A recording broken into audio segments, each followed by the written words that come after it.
I'm not fasting this Ramadan, and let's talk about it. I want to preface this by saying I am comfortable sharing why I'm not fasting on the internet.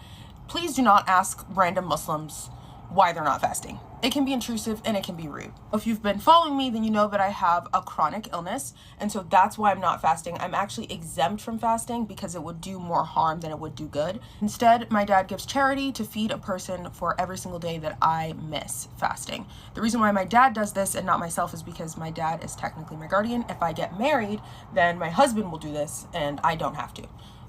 So yay, never my money.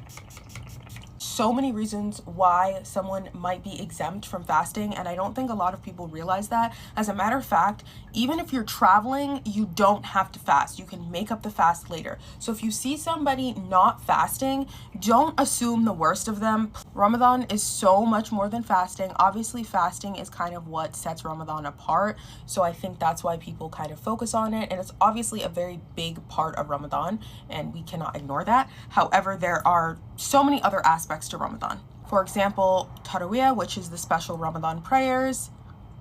Ramadan is a time to renew faith in God and strengthen your relationship with God. And I think people don't really understand that a lot more goes into that than just fasting.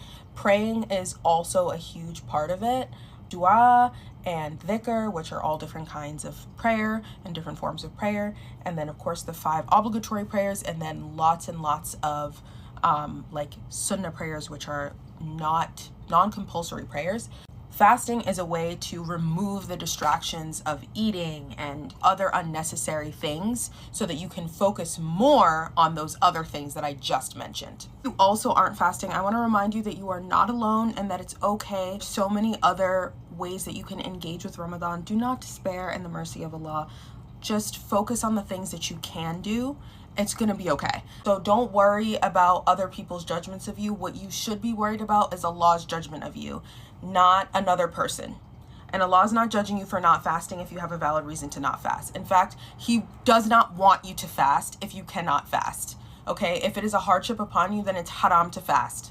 Please don't fast if you can't fast. Do not force yourself to fast. Do not be scared to eat around other people. Okay, it's gonna be okay. Don't worry about what they think. What matters is what Allah thinks. I promise. I'll admit, not fasting Ramadan has been really hard for me because I was born and raised Muslim, and so Ramadan to me was really all about the fasting. But in not fasting, I've had to focus on all of the acts of worship that I have to continue after Ramadan.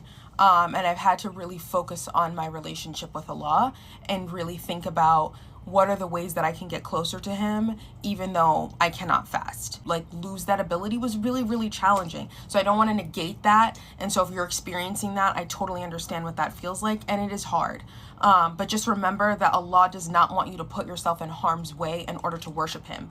That's not the point of fasting. Fasting is not supposed to be a hardship. May Allah bless your Ramadan and allow you to bear the fruits of your labor, and just enjoy the Ramadan and gain as many good deeds as you can throughout Ramadan, even if you're not able to fast.